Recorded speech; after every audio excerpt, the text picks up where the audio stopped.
Orpheline brune froide sur les toits de l'abbaye de Bénévent, ce soir d'automne de l'an 1198.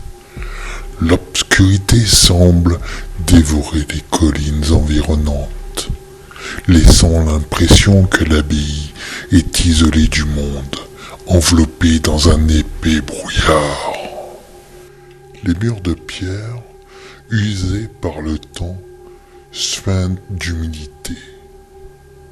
L'atmosphère est lourde de silence, si ce n'est les murmures des prières du frère Anselme.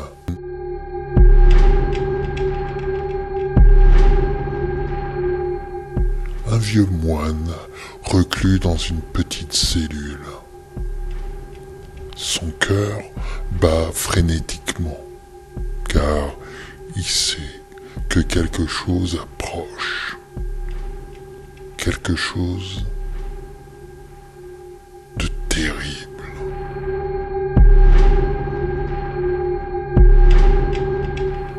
Adeline, une adolescente de 13 ans, se faufile dans les couloirs de l'abbaye, ses pieds nus frappant doucement le sol glacé. Son visage est empreint d'une étrange gravité pour une fille de son âge. Orpheline, elle a été recueillie par les moines il y a quelques années, après la disparition mystérieuse de ses parents. Depuis son arrivée, elle est sujette à des cauchemars terrifiants.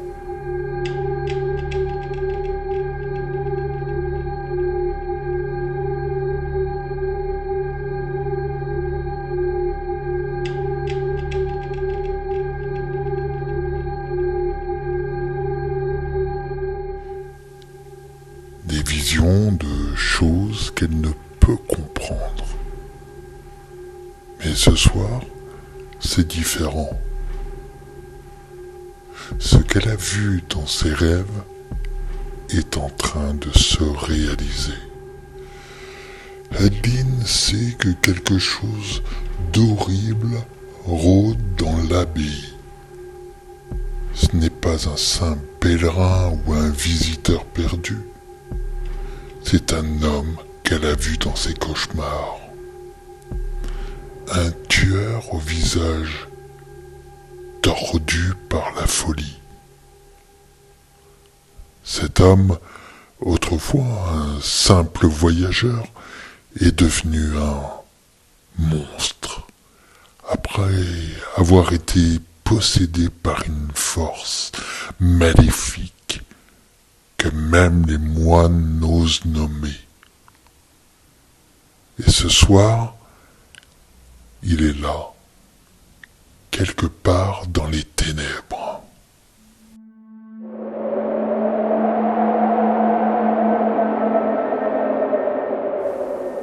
Le vent souffle, hurlant à travers les pierres usées, tandis qu'Adeline s'approche de la chapelle, là où frère Anselme, le cœur lourd, continue de prier.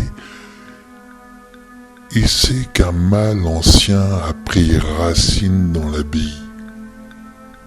Pendant des semaines, il a ressenti son oppression, un poids invisible qui alourdit l'air, trouble son esprit. Il a prié, cherchant à comprendre, mais à présent, il n'a plus aucun doute.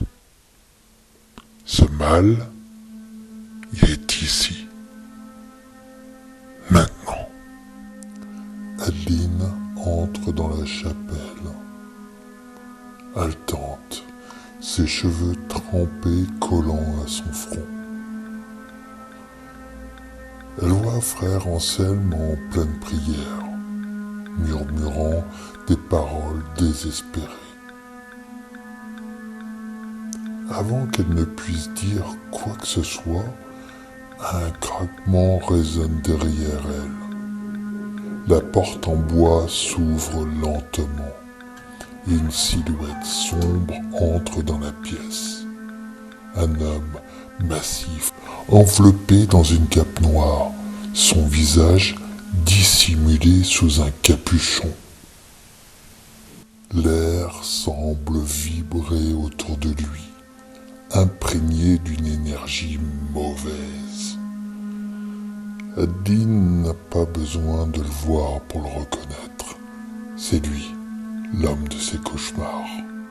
Le tueur s'avance d'un pas lent. Chacun de ses pas résonnant lourdement dans le silence de la chapelle. Frère Anselme se retourne, les yeux agrandis par la terreur. Il sait qui est cet homme, ou plutôt ce qu'il est devenu. Jadis, ce n'était qu'un pèlerin, un homme humble qui cherchait la paix. Mais lors de son dernier passage à Bénévent, il a découvert quelque chose. Un mal ancien, caché dans les profondeurs de l'abbaye. Depuis, cet homme est possédé par une force démoniaque, semant la mort et la destruction dans les villages environnants. Maintenant, il est de retour, guidé par l'esprit qui l'habite. Adeline sent son cœur battre à tout rompre, mais elles ne peuvent ni fuir, ni se cacher. Elle recule, ses jambes tremblantes, tandis que l'homme approche, son visage se dévoilant sous la lueur vacillante des bougies. Ses yeux vitreux la fixent.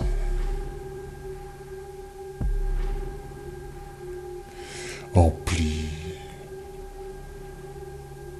d'une haine indicible. Elle trébuche et tombe lourdement sur le sol de la chapelle, le froid des pavés transperçant sa peau. Le tueur avance.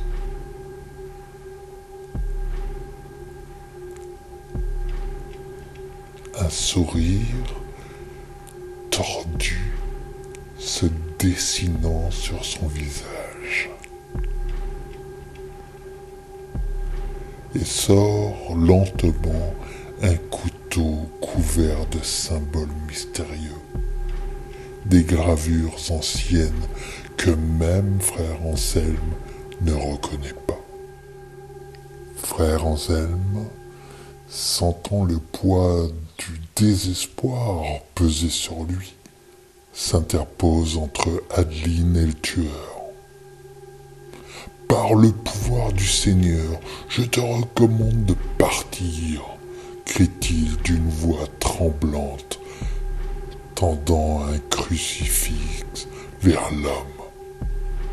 Mais le tueur ne s'arrête pas.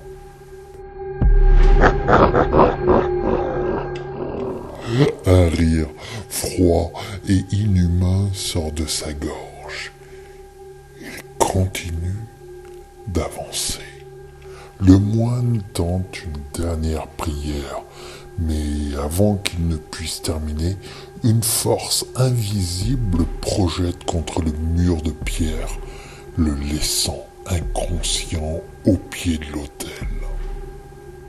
Le tueur n'a plus qu'Adeline dans son champ de vision, et il se délecte de sa terreur.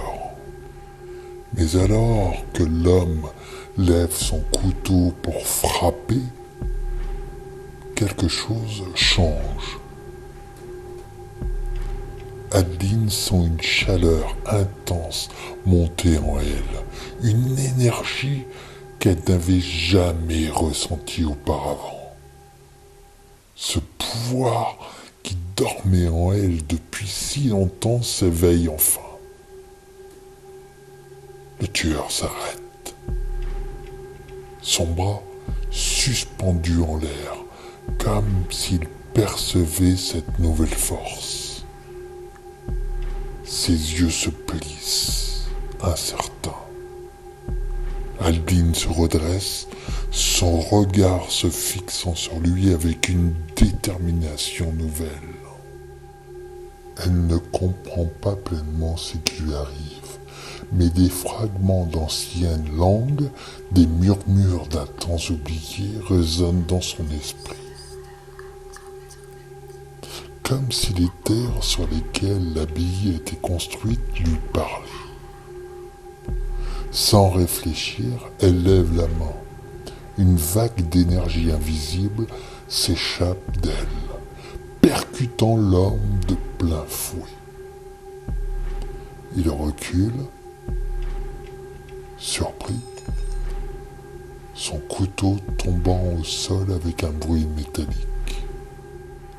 Adeline, maintenant debout, se concentre. Les mots qui s'échappent de ses lèvres ne sont pas les siens, mais ceux d'une langue ancienne, issue des cultes païens qui peuplaient autrefois cette région. Elle est liée à ses forces par un héritage que même les moines ignorent. L'esprit en elle, protecteur des terres, combat celui qui possède le tueur. L'affrontement n'est pas visible à l'œil nu, mais dans l'air. Une tension palpable s'installe. Le tueur se tord de douleur, ses cris perçant la nuit comme un hurlement venu des profondeurs de l'enfer.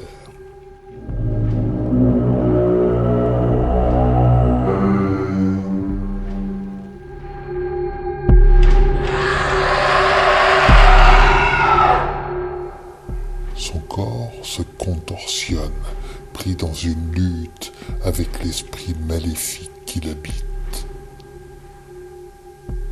Mais l'énergie d'Adeline, puissante et lumineuse, repousse les ténèbres.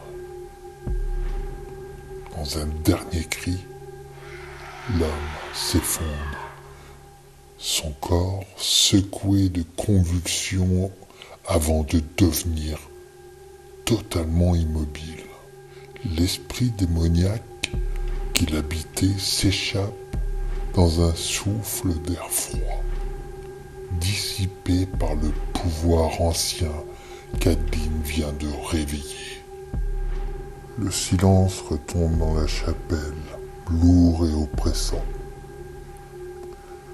Les bougies vacillent, leurs flammes dansant dans l'obscurité.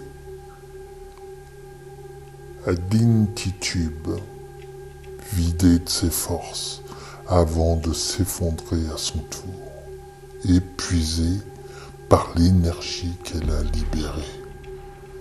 Quelques instants plus tard, frère Anselme reprend conscience. Il se relève lentement, son corps meurtri, et découvre avec stupeur le corps inerte du tueur et Adeline étendue près de l'autel. Il s'approche d'elle, l'esprit troublé par ce qu'il vient de voir. Comment une simple orpheline a-t-elle pu vaincre un mal aussi ancien et puissant?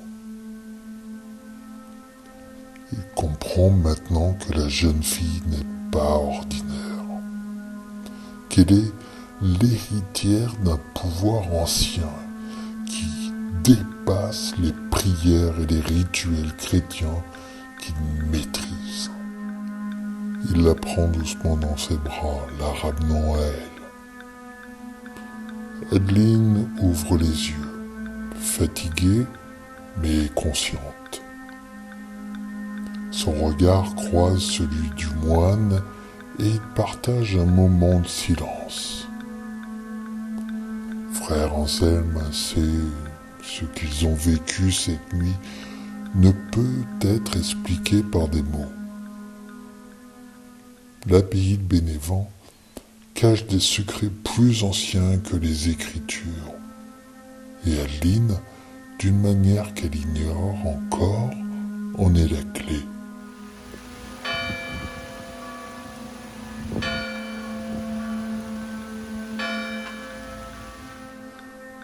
Au loin, les cloches de l'abbaye commencent à sonner l'aube. Le jour se lève sur un nouveau chapitre pour Adeline et frère Anselme. Le mal a été repoussé, mais l'équilibre est fragile. Adeline sent au fond d'elle que cette bataille n'est que la première d'une longue guerre. Et désormais,